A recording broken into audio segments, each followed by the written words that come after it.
নতুন করে শাফিনকে নিয়ে বলার কিছু নাই, এটা একটা অপূরণীয় ক্ষতি।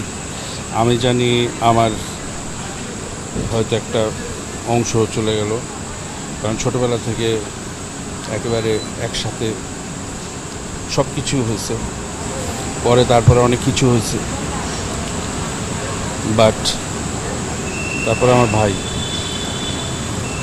তো যারা তাকে ভালোবাসে, তার গান ভালোবাসে, মিউজিক ফ্যান্স যারা আছে, তাদেরকে আমি বলবো কালকে বাদ জোহর তার জানাজায় উপস্থিত থাকবেন, তাকে শেষ সম্মান দেখানোর জন্য।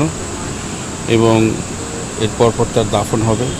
আর কুলখানি হবে 2 তারিখে গুলশান কমিউনিটি মস্কে। উপস্থিত থাকবেন। আর তার কাজের মাধ্যমে, তার গানগুলো তাকে চিরজীবন মানুষের মাঝে বাঁচিয়ে রাখবে, এবং আমাদেরকেও হয়তো সেই সাথে সবসময় মনে করিয়ে দেবে যে পথটা আমরা একসাথে পাড়ি দিয়ে আসছি। ধন্যবাদ। কালকে জানাজাটা হচ্ছে, আবারও আমি রিপিট করি, বাদ জোহর আজাদ গুলশান আজাদ মস্কে জানাজা হবে।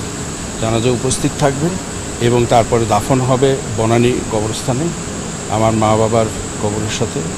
এবং এরপরে 2 তারিখে কুলখানি হবে, এটা গুলশান কমিউনিটি মস্কে।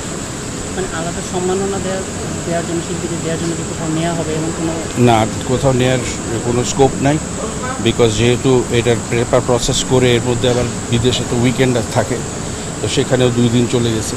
তো সব মিলিয়ে এখন যা কিছু হবে আজাদ মস্কে আপনার হওয়ার পরে তার জানাজাটা হবে।